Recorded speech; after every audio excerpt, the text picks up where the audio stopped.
আসসালামু আলাইকুম সম্মানিত ভিউয়ার্স, সকলকে জানাই পবিত্র ঈদুল আজহার শুভেচ্ছা। তো বন্ধুরা, থাম্বনেইল দেখে অবশ্যই বুঝতে পেরেছেন আজকের ভিডিও টপিকটা কি হবে। তো আমার কাছে একটা কমেন্টস আসছিল যে কিভাবে আউটপুট রেডি করতে হয়, তো এটা একটা ভিডিও করার জন্য। তো বন্ধুরা, আজকে একটি আউটপুট কিভাবে রেডি করতে হয় এটি আপনাদেরকে দেখাবো। তার আগে বলি, আমার এই চ্যানেলে যারা নতুন তারা অবশ্যই আমার চ্যানেলটি সাবস্ক্রাইব করে রাখবেন। আর যারা ইতিমধ্যে সাবস্ক্রাইব করেছেন তাদেরকে জানাই অসংখ্য ধন্যবাদ। তো বন্ধুরা, আজকের ভিডিওটি যদি স্কিপ না করে আপনি শুরু থেকে শেষ পর্যন্ত দেখেন, তাহলে একটি আউটপুট কিভাবে রেডি করতে হয় একটা বেসিক ধারণা পেয়ে যাবেন। তো বন্ধুরা, চলুন কথা না বাড়িয়ে আমরা ভিডিওর মূল অংশে চলে যাই।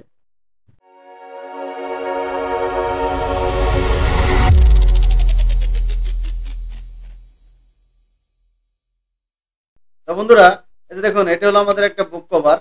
তো আমাদের সর্বপ্রথম কি করতে হবে, আমাদের সর্বপ্রথম বইয়ের যে মেজারমেন্ট, বুকটার যে মেজারমেন্ট আছে এটা আমাদের বের করতে হবে। তো আমাদের এখানে সাইজটা করা আছে। তো আমাদের দেখুন, আমাদের এখানে এটা বইয়ের সাইজ আছে হলো 8.3 আর হলো 11.1। এই যে দেখতে পাচ্ছেন 8.3 আর 11.1। তো আর মাঝখানে এই যে এটা দেখতে পাচ্ছেন, এটা হলো একটা পুট, আমরা বাংলা ভাষায় বলি এটা হলো পুট। যে আপনার ভিতরে যে পেজগুলো থাকবে, এই পেজগুলো যত বেশি হবে এই পুটটা তত বড় হবে, আর পেজ যত কম হবে পুটটা তত কম হবে। তো আমাদের একটা ডামি তৈরি করে নিতে হবে এই পুটের মেজারমেন্টের জন্য, যে 100 পেজের একটা বইয়ের জন্য কতটুকু পুট লাগবে, 150 পেজের বইয়ের জন্য কতটুকু একটা পুট লাগবে, এটা মেজারমেন্ট করে নেওয়ার পর তারপর এটা মেজারমেন্ট অনুযায়ী একটা পুট দেওয়া হবে। যাই হোক, আমি উদাহরণস্বরূপ আমি এখানে একটা পুট নিয়েছি 1.15, সরি 0.15, মানে 4 মিলি একটা পুট নেওয়া হয়েছে। আমার এই বইটি হলো, তো আমার এই বইটি খুবই অল্প পেজ ভিতরে যাবে, এটার জন্য আমার পুটটা অল্প। তো দেখুন, আমি সর্বপ্রথম কি করব, আমাদের বইয়ের মেজারমেন্টটা যে মেজারমেন্ট আমি নিয়েছি এরকম একটা মেজারমেন্ট আমি আলাদা করে নেব। ঠিক আছে, দেখুন আমি এটাকে ব্ল্যাক কালার করে রাখছি, এটাকে আমি কপি করে আমি এটাকে আলাদা করে নিলাম। এটা দেখুন আমি আলাদা করে নিলাম। এখন এখন আমরা কি করব, এটাকে আমরা সিটিপির জন্য রেডি করব। যেহেতু এটা ওয়ান সাইড, এটা হলো ফ্রন্ট সাইড, এটা হলো ব্যাক সাইড। আমাদের ইনারে সাদা থাকবে, এই জন্য আমরা ইনার এটা দেখাচ্ছি না। তো আমাদের সাইজটা এভাবে একটা ডামি নেওয়া হয়ে গেছে। আমরা এখন এটাতে আমরা কাটিং মার্ক দিব। দেখুন কিভাবে কাটিং মার্ক দিতে হয়। এই যে দেখুন, টুলবারে চলে যাবেন, টুলবারে যাওয়ার পর পেন টুল সিলেক্ট করবেন, সিলেক্ট করার পর এরকম একটা ছোট একটা দাগ দিয়ে নেবেন, মানে কাটিং করার জন্য। এটাকে সবসময়, এই যে দেখুন এখানে আউটপুটের রেজিস্ট্রেশন কালার, এটা আমি বরাবর সব ভিডিওতে আমি বলেছি কাটিং মার্কটা সবসময় রেজিস্ট্রেশন কালার রাখার চেষ্টা করবেন। না হলে দেখা গেল যে আপনার যখন সিটিপি বা আউটপুট ছাড়বেন তখন কালার কাটিং মার্কগুলো মিস্টেক করবে। যে আপনি যদি ব্ল্যাকে দেন শুধু ব্ল্যাকে আসবে, আর বাকি কালারগুলোতে আসবে না। তো বন্ধুরা, আমরা দেখুন কাটিং মার্ক, এই যে একটা কাটিং মার্ক রেডি করলাম, এটাকে আমরা কোনায় দিয়ে দিব। কোনায় দেওয়ার পর আমরা এটাকে 2 mm বা 3 mm এটাকে ফাঁকা করে দেবো। এটা প্রিফারেন্সটা আনার জন্য আমরা কি করব, কন্ট্রোল কে দিব।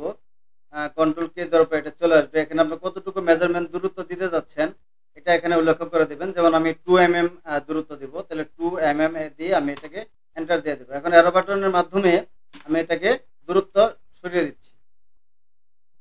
ঠিক আছে, তো দূরত্ব সরিয়ে দিলাম। এখন দেখুন আমাদের একটা কর্নারে কাটিং মার্ক হয়ে গেছে। আমরা যদি এখান থেকে আরেকটা দেই, এটাকে আমরা এভাবে কপি করে আমরা এখানে আরেকটা দিয়ে দিলাম, এই কর্নারে দুইটা কর্নারে দিয়ে দিলাম। তো বন্ধুরা দেখুন, আমি একটু জুম আউট করে দেখাচ্ছি। এটার আমাদের হাইটের সাইজ আছে কত, 11.1। তাহলে 11.1 এটাকে আমরা এখানে 11.1 দিয়ে দিব, দিয়ে আমরা এটাকে কপি করে দেবো। দেখুন কপি করে দেওয়া তো আমাদের নিচে একটা কাটিং মার্ক চলে আসছে। আমরা এটাকে আবার এভাবে কপি করব, Ctrl-Alt-Shift ধরে এভাবে কপি করে আমরা আবার এই পাশে দিয়ে দিব। এই পাশে দেওয়ার পর দেখুন এটাকে আমরা 2 mm দূরত্ব সরিয়ে দিব। ঠিক আছে, এখন আমাদের উপরে কাটিং মার্কটা দিতে হবে। আমাদের এদিকে সাইজটা মেজারমেন্টটা কত আছে দেখুন বন্ধুরা, এখানে আছে 8.3। তা আমাদের এখানে তাহলে আমরা যে এভাবে সিলেক্ট করবেন, এটা আমি আপনাকে দেখাই নাই। এই কাটিং মার্কটা ধরবেন, ধরার পর কিবোর্ডের এন্টার চাপ দিবেন। এন্টার চাপ দেওয়ার পর দেখবেন এই অপশনটা চলে আসবে। এখন দেখুন 8.3, আমি 8.3 ইঞ্চি যদি দিতে হয় দিবেন, তারপরে যে কপি দিবেন। কপি দেওয়ার পর দেখুন এখান থেকে এখানে কপি হয়ে গেছে। তো আমাদের এটা সাইজ কত আছে, এটা সাইজটা এরকম পয়েন্ট আছে। তো আমরা এটাকে এভাবে সিলেক্ট করে এটাকে আমরা কপি করে নিব। Ctrl-C দিয়ে কপি করলাম। কপি করার পর আবার এন্টার চাপ দেব। এন্টার চাপ দেওয়ার পর যে সাইজটা কপি করছি বন্ধুরা, এই সাইজটা এখানে পেস্ট করে দিব। এখানে পেস্ট করে দেওয়ার পর দেখুন আমি নিচে এসে আবার এটাকে কপি করে দিচ্ছি। আমাদের আরেকটা কাটিং মার্ক হয়ে গেল। আর এই সাইজটা তো আমাদের জানাই আছে, এটা আমাদের জানা আছে 8.3। এটাকে আমরা 8.3 দিয়ে দিলাম। দেখুন আমাদের কাটিং মার্ক হয়ে গেছে। এই পাশেটা হলো, এখন উপরেটাও হয়ে গেছে। তো বন্ধুরা এটা কিন্তু আমাদের কাটিং না, এটা হলো আমাদের একটা পারফেকশন হবে বা কিরিজ হবে, এখানে একটা বাজ হবে। তো কিরিজের জন্য আমরা কি করব দেখুন, এই দুটাকে আমরা এভাবে সিলেক্ট করব। সিলেক্ট করার পর আপনার স্টক যে স্টকের যে ইয়াটা আছে এটাতে চলে যাবেন। এটাতে চলে যাওয়ার পর দেখুন ড্যাশ লাইন লেখা আছে, এই ড্যাশ লাইনে ক্লিক করে দেবেন। ক্লিক করার পর দেখুন এখানে আপনি সাইজটা একটু কমিয়ে দিবেন। দেওয়ার পর দেখুন এরকম ডট ডট চলে আসবে, তার মানে এখানে পারফেকশন অথবা কিরিজ হবে। পারফেকশন বা ক্রিজ বোঝানোর জন্য যে এটা কাটিং না। অনেক সময় দেখা গেল যে এটা ভুলে কাটিং করে ফেলতে পারে, ভুলটা যাতে না হয় এর জন্য আর কি এভাবে করে দেওয়া। আমরা এটাকে উপর থেকে নিচে কপি করে নিয়ে আসলাম। দেখুন নিচে কপি করে আনার পর আমরা এটাকে আমরা 2 mm দূরত্ব করে দিলাম। তো বন্ধুরা আমাদের দেখুন আমাদের কাটিং মার্ক কিন্তু দেওয়া হয়ে গেছে। তো আমরা যেহেতু এটা ওয়ান সাইড প্রিন্ট, তো আমরা এটা সিঙ্গেলি সেটিং দিলাম। সিঙ্গেল সেটিং বা ডাবল সেটিং আপনি যেভাবে দেন একই সিস্টেমটা একই। তো আমরা এখন এটা কি করবো, এটার একটা কাজ আছে, এটাতে আমরা হলো জিপি মার্ক দেব বা রেজিস্ট্রেশন মার্ক দেব। তো আমার রেজিস্ট্রেশন মার্ক জিপি মার্ক আমার আগে তৈরি করা আছে, সেভ করা আছে। আমি এটাকে কপি করে নিলাম। দেখুন আমি যে এখান থেকে একটাকে কপি করে নিয়ে এখানে চলে গেলাম। তো এটা আমরা নিচেও দিতে পারি বা উপরেও দিতে পারি, আপনার যেখানে সুবিধা আপনি সেখানে দিবেন। এটা দেওয়ার নিয়মটা হলো দেখুন বন্ধুরা, এটা দেওয়ার নিয়ম হলো আপনি সমস্ত কাজটা এভাবে সিলেক্ট করবেন, এভাবে সিলেক্ট করবেন। সিলেক্ট করার পর দেখবেন আপনার সাইজটা কোন দিকে বেশি বা কোন দিকে কম। বেশির দিকে আমাদের এটা দেওয়া যাবে না, এটা যেদিকে কম থাকবে সেদিকে দিতে হবে। তা আমাদের এদিকে আছে হলো দেখুন, আমাদের এদিকে আছে হলো 17.2 হয়ে গেছে। আর আমাদের এদিকে আছে হলো 11.55। তাহলে আমাদের 11.5 এর দিকে আমাদের জিপি মার্কটা দিতে হবে। তো দেখুন এটা আপনি এখানে দিতে পারেন বা এখানে দিতে পারেন, এটা কোনো অসুবিধা নাই। এটা আপনার ধরাবন্ধ কোনো নিয়ম নাই যে নিচে দিতে হবে বা উপরে দিতে হবে। যেখানে সুবিধা, যেখানে আপনার সাথে থাকবে বা কোয়ালিটি কাজ থাকবে ওখানে দিতে পারেন, কোনো অসুবিধা নেই। তো আমরা এটাকে ঠিক মিডল পয়েন্ট বরাবর দিয়ে দিলাম। এখন এটা আমাদের ঠিক মিডল পয়েন্টে দিয়ে দিলাম। কিভাবে দিলাম আমি আপনাদেরকে আবার দেখাচ্ছি। দেখুন এটাকে আমরা এভাবে, যেহেতু আমাদের কাজটা গ্রুপ করা আছে, আমরা এটা এভাবে সিলেক্ট করে নিলাম। এভাবে সিলেক্ট করলাম। সিলেক্ট করার পর দেখুন এখানে চলে আসবেন ট্রান্সফর্মে আসার পর দেখুন বাম পাশে একটা হলো এক্স ভ্যালু আর একটা হলো ওয়াই ভ্যালু লেখা আছে। তা আমরা এক্স ভ্যালুটাকে কপি করে নেব।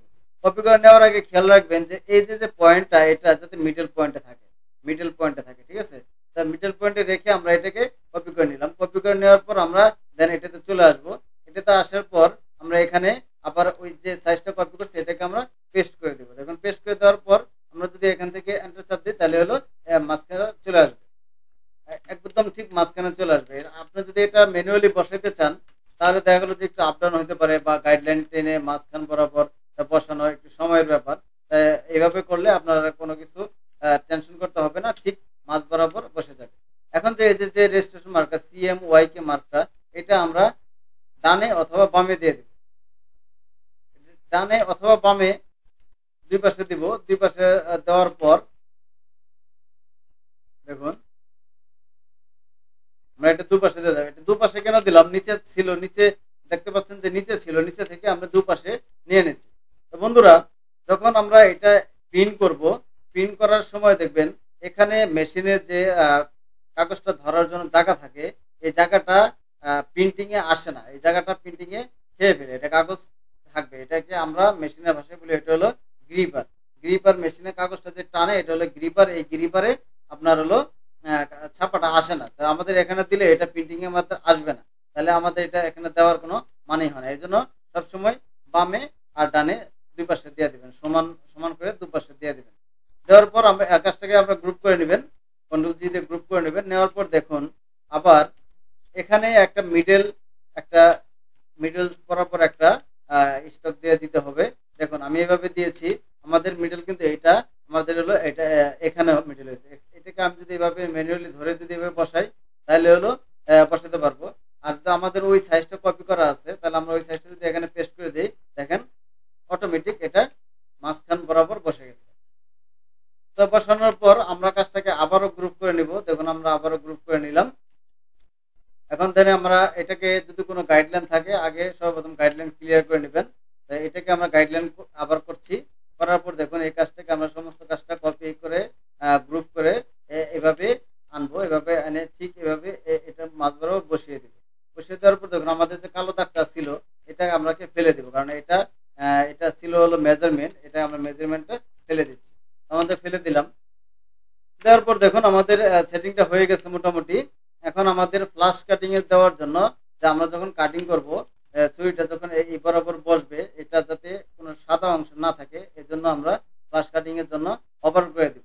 তো বন্ধুরা ওভারটা কিভাবে করব, আমি কত এমএম ওভার দিবেন এটা হচ্ছে কন্ট্রোল কে চাপ দিবেন। দেওয়ার পর আপনি যদি 2 এমএম ওভার দেন তাহলে এখানে 2 দিবেন, 2 এমএম সিলেক্ট করবেন। যদি আপনি 3 দেন তাহলে 3 এমএম সিলেক্ট করবেন। তো আমি বন্ধুরা আমি 3 এমএম দিচ্ছি। দেখুন আমি 3 এমএম দিয়ে ওকে দিয়ে দিলাম। তারপর আমি যে এইভাবে এই যে ডিরেক্ট সিলেক্ট টুল আছে, এই ডিরেক্ট সিলেক্ট টুলের মাধ্যমে এই যে উপরেরটা এটাতে এইভাবে আমি সিলেক্ট করব, দিয়ে দেন অ্যারো বাটন চাপ দিয়ে দেব। অ্যারো বাটন চাপ দিলে এটা বাড়তি হয়ে যাবে। যে আমি উপরের দিকে দিচ্ছি, তো উপরে অ্যারো বাটন চাপ দিচ্ছি, বেড়ে যাচ্ছে। বাম দিকে ডান দিকে দিচ্ছি, ডান দিকে বেড়ে যাচ্ছে। ঠিক আছে, এটা যদি বাড়তি থাকে না থাকে তাহলে এইভাবে বাড়তি দিয়ে নেবেন, এভাবে টেনে একটু বাড়তি দিয়ে দিবেন। যেহেতু এটা ডিজাইন করা ছিল এখানে ওভাবে প্রপারলি করতে পারে নাই, এই যে বাড়তি দিয়ে দিবেন এভাবে। দেখুন বাড়তি হয়ে গেল। এখন আবার নিচে দিবেন বাড়তি, নিচে এরো বাটন চাপ দিবেন, নিচে এরো বাটন চাপ দিবেন, এটাকে সিলেক্ট করে এই যে হয়ে গেল।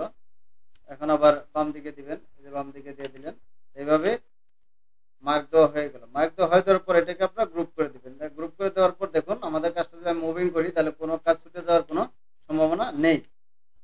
তাহলে আমরা এখন আমাদের বন্ধুরা দেখুন আমাদের সুন্দরভাবে একটি আউটপুট সিটিপি বা আউটপুট পজিটিভ যেটাই আপনি করেন আপনার কাজটি রেডি হয়ে গেল। তো বন্ধুরা আমার এই ভিডিওটি দেখে আপনার যদি ভালো লাগে অবশ্যই একটা লাইক করবেন। আর যদি আপনার কাছে মনে করেন যে না ভিডিওটি আপনার কাছে ভালো লেগে নাই, আপনার কোনো কাজে আসে নাই, তাহলে ডিসলাইক করে দিবেন, কোনো অসুবিধা নেই। আর যদি আমার ভিডিওটি দেখে আপনাদের বিন্দুমাত্র উপকারে আসে তাহলে বলবো আমার চ্যানেলটি সাবস্ক্রাইব করে দেওয়ার জন্য। আর সাবস্ক্রাইব করে পাশে থাকা বেল বাটনটি অবশ্যই চাপ দিয়ে দিবেন, যাতে পরবর্তী ভিডিও দেওয়ার সাথে সাথে আপনার কাছে নোটিফিকেশনের মাধ্যমে জানিয়ে দেওয়া হয় যে নতুন কোনো ভিডিও আসছে। আর যারা এখন পর্যন্ত সাবস্ক্রাইব করেছেন তাদেরকে অসংখ্য ধন্যবাদ জানাই যে আমার চ্যানেলটি সাবস্ক্রাইব করে আমার সাথে থাকার জন্য। তো বন্ধুরা তো আর কথা না বাড়িয়ে আজকের ভিডিওটি এ পর্যন্তই শেষ করতেছি।